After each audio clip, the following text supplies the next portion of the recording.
we want to build a culture of pluralism. So it's not just about, let's just hold a space for dialogue, conversation, let's debate each other. Like, how do we actually push this culture on campus, which is a different task?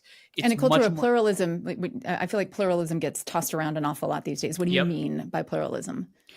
Three things. One is e pluribus unum, out of many one. This idea that disagreement is actually plus, plus, plus. It is how you build a better union. Two is that you can't have a democracy if you cannot talk to each other. It's that simple. And three is that a culture in which you have diverse ideas, not from the left standpoint of diversity, but a genuine mode of conservative, liberal, and across the board, you can actually arrive at net positive. And the best way to describe this is your family dynamics. Think about a Thanksgiving dinner table. When the crazy uncle from the left and the crazy uncle from the right sit down, and if they were the only two voices there and you didn't have a culture of pluralism, it would resolve into a shouting match and everyone would give up. A culture of pluralism would be you sitting at the dining table there would say, all right, maybe you both have some truth. Let's build from here. That's what a culture of pluralism looks like.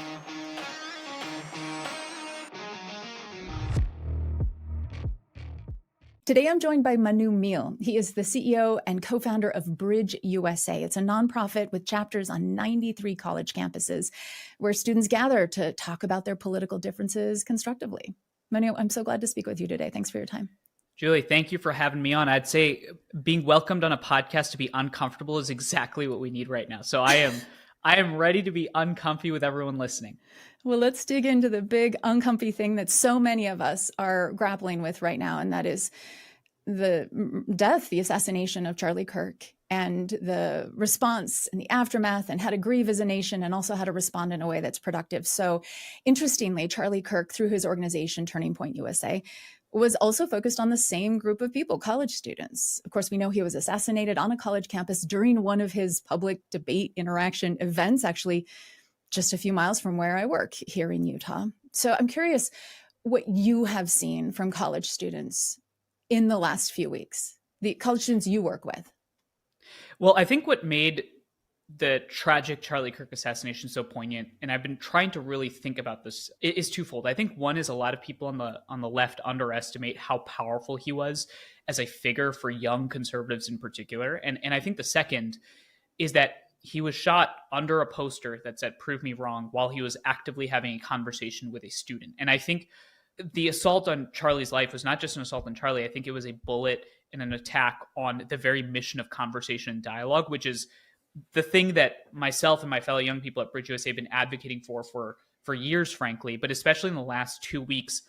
I think the reason why the mission of BridgeUSA, which is, as you said, to empower young people to engage in constructive dialogue, feels so resonant, is that I think there's a new counterculture brewing. And I talked about this in a few other spaces. But right after the assassination, we had our amazing chapter team contact chapter leaders from across the country, get as much information as possible from left-leaning students, right-leaning students, from students in the middle, students from across different geographies. And the central thing we heard was not, we're going to back off from a conversation. It wasn't extreme anger. It was a desire to listen. And that desire to listen, I think what we have to do is show the American people that that's actually a revolutionary concept today. And it's actually courageous. And that's how you start to enlist people in this movement to listen to each other. You know, I'm glad you mentioned that you've been doing this work for quite some time now. So, I mean, in your heart of hearts, was this on some level, did it feel like a failure? That you've been trying to encourage on college campuses dialogue, and you know, whether you agree or not with Charlie Kirk's views or even his approach, like this, he was trying to encourage dialogue of some sort, and to feel like, and he was assassinated in the midst of it was, I mean, I've spoken to a lot of bridge builders who feel like, if this can happen in this context, what are we doing?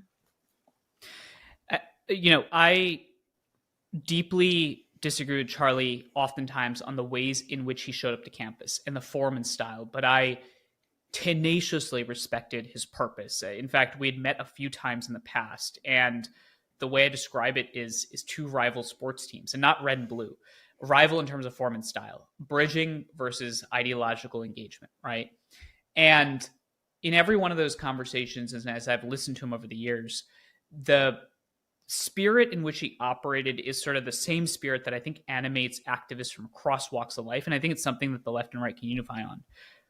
The reason why I share that is because the tragedy of American politics is one in which we're an experiment where it takes a lot of failure to drive certain cultural revolutions. And this is the case with every social change effort in the history of this country. Frankly, this is how human beings at an individual level operate. I mean, how many of us have kids that talk about, man, if only they didn't learn by falling on their face every time?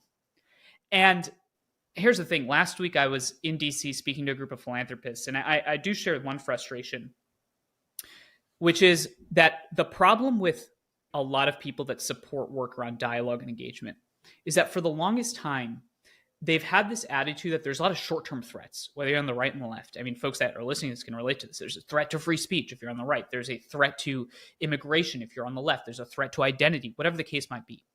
And so the threat is so urgent, we can't invest in the idea of listening to each other. And people asked me time and time again, what's the point? I would ask that person back in the spirit of being uncomfy, how's it going? And as it relates to failures at Bridgers, this is something that I really want to emphasize. And I mentioned this on our partner organization, Braver Angels' call, which is a great organization that you work closely with, as you know. And I said, what does it mean to outrageously bridge build? And what I mean by that is the problem with Bridgers is we're nowhere to be found when the controversy happens. When a protest on a campus happens, where is the BridgeUSA chapter? When a controversy in our community happens, where are the dialoguers? And the challenge with that is we never look at ourselves and see ourselves as evangelists for a cause. We see ourselves as picking up the trash of society. And that is not a helpful way to think about organizing and activating. So I think your critique is right on, but I think organizations like BridgeUSA are leading the way on this because I think young people have that attitude and feel. I'm glad you mentioned outrage, right? Outrageous bridge builders, because you know that outrage is actually what sells out in the world today. It's what drives the algorithms on social media. It's the thing that kind of keeps people, listening and coming back to the same conversation over and over again. And who can outburn whom in our world. So, I mean, isn't dialogue like completely counterintuitive or just counter in general to the idea of outrage and kind of what works? How do you make dialogue actually clickable in a way that outrage is? So every Monday, I host a podcast called The Hopeful Majority. I didn't want to host a podcast. I was a pre-med student. I started college 2017 as a freshman. My mom is still confused. The amount of times I get asked, why don't you be a doctor? These days I say, honestly, it would be easier to be a doctor. I have no interest in doing this work publicly. Why do I say that? It's because the fact is that in the attention economy, the battle space that we have to understand is one of outrage. But let's get a little bit more nuanced on this. Outrage sells, nuance doesn't. That was sort of one of my taglines that inspired this work. But in the last 2 weeks, the amount of coverage and engagement that our students have gotten, just for context, since the tragic assassination of Charlie Kirk, we've had 27 new chapter requests. Republicans primarily, actually, that are new chapters that want to start a new chapter on their college campus. And counting. Wow. For context, we had 94 chapters. Our vision is to get to 800. It's quite significant. It's continuing to grow. We've had people from all walks of life reach out to us. And we've had 3 videos in particular, and this is what I want to talk to you about as it relates to outrage, go not only absolutely viral, but they actually converted people where we added 4.7K new followers in 10 hours. So what does that tell me? Yes, the outrage industrial complex is real, but what actually drives people's clicks is not necessarily outrage. It is what is counter-revolutionary. What is different? What is unique? It's sort of the same impulse. I mean, you'll know this as a journalist that drives storytelling. Anyone can tell the story of a conversation, but the conflict is really unique. It's not that the conflict is inevitably unique. It's that the conflict is unique because conversation was the norm. But today, conflict is the norm. Conflict is boring. Violence is exhausting. And so now our opportunity is how do you capitalize on the psychology of the outrage industrial complex to channel that into bridging as a counter-revolutionary project. And lastly, I'll just say on this, Julie, is I know when people hear counter-revolutionary, what is this Marxist up to? Counter-revolutionary was something that Charlie embodied. All counter-revolutionary means is you're cutting against the grain with a disruptive idea. And what's hilarious to me about this very sad moment is the disruptive idea that I have is people should talk to each other. Who figured? But that's our opportunity.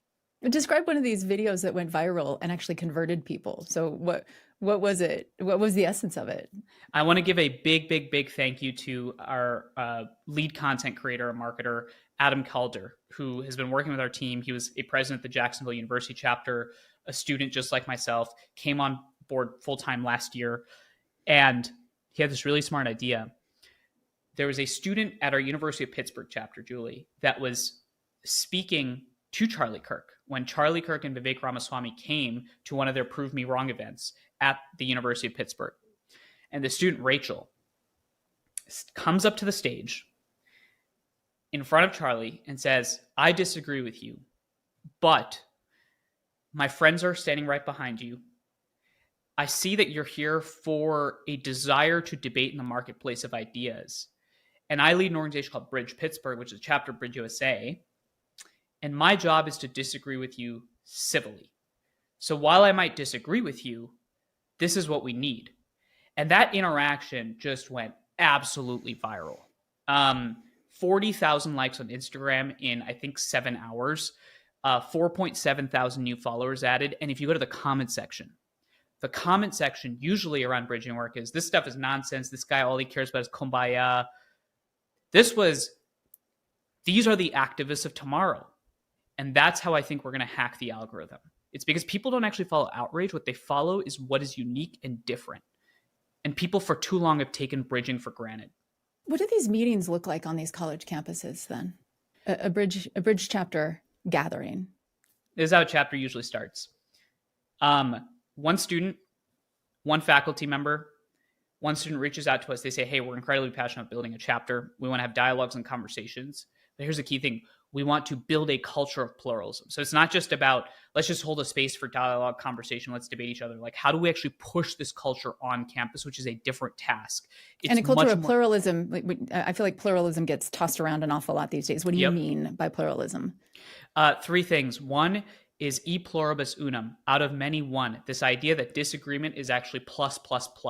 It is how you build a better union. 2 is that you can't have a democracy if you cannot talk to each other. It's that simple. And 3 is that a culture in which you have diverse ideas, not from the left standpoint of diversity, but a genuine mode of conservative, liberal, and across the board, you can actually arrive at net positive. And the best way to describe this is your family dynamics.